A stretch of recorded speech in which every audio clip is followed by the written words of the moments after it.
খুব সহজলভ্য উপাদান দিয়ে বানিয়ে নিতে পারবেন এমন একটা মজাদার খাবার। গরম গরম ভাতের সাথে খেতে এতটাই যে দুর্দান্ত, আপনি একবার বানিয়ে খেয়ে আমাকে কমেন্ট করে অবশ্যই জানাবেন। প্রথমে আমি একটা কড়াইতে তেল দিয়ে নিলাম, আর তেলের মধ্যে এখন দিয়ে দিলাম পেঁয়াজ কুচি, দিয়ে দিলাম এখানে শুকনো মরিচ আর রসুন বাটা, দিয়ে দিলাম আদা বাটা আর একটু জিরা বাটা। সব কিছু এখন আমি একসাথে খুব ভালো করে মিশিয়ে পেঁয়াজটাকে নরম করে নেব।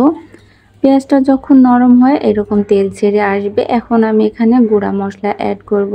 দিয়ে দিলাম স্বাদ মতো লবণ, হলুদের গুঁড়া, ধনিয়া গুঁড়া, লাল মরিচের গুঁড়া। তো সব কিছু একসাথে মিক্স করে আমি মশলাটাকে একটু কষিয়ে নেব, যেন আদা রসুনের গন্ধটা না থাকে। দেখতে পাচ্ছেন মশলাটা খুব ভালো করে কষে গেছে আর তেলও ছেড়ে এসেছে। এখন আমি এখানে দিয়ে দিব আলু কুচি, মানে আলুটাকে আমি চিকন ভাজির মতো করে কেটে নিয়েছিলাম, আর দিয়ে দিলাম শুকটি মাছ। তো এখন আমি খুব ভালো করে একসাথে শুকটি মাছ আর আলুটাকে কষিয়ে নিয়ে দিয়ে দেব অল্প একটু পানি। পানি দিয়ে এই আলু আর শুকটি মাছটাকে একদম ভোনা ভোনা করে নিব, যেন কোনো রকমের পানি না থাকে। তো দেখতেই পাচ্ছেন আমি এইভাবে করে একদম ভুনা করে নিয়েছি, একটু কিন্তু পানি নেই।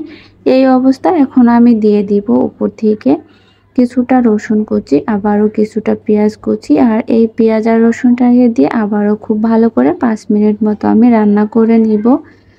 তো দেখতে পাচ্ছেন 5 মিনিট পরে মাশাআল্লাহ আমি একদম কত সুন্দর করে কষিয়ে নিয়েছি, দেখে মনে হচ্ছে গরুর মাংস এখানে আমি ঝুরি করেছি।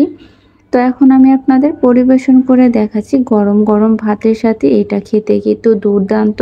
অবশ্যই আপনারা একবার ট্রাই করে আমাকে কমেন্ট করে জানাবেন। আর আমার ভিডিওটি ভালো লেগে থাকলে একটা লাইক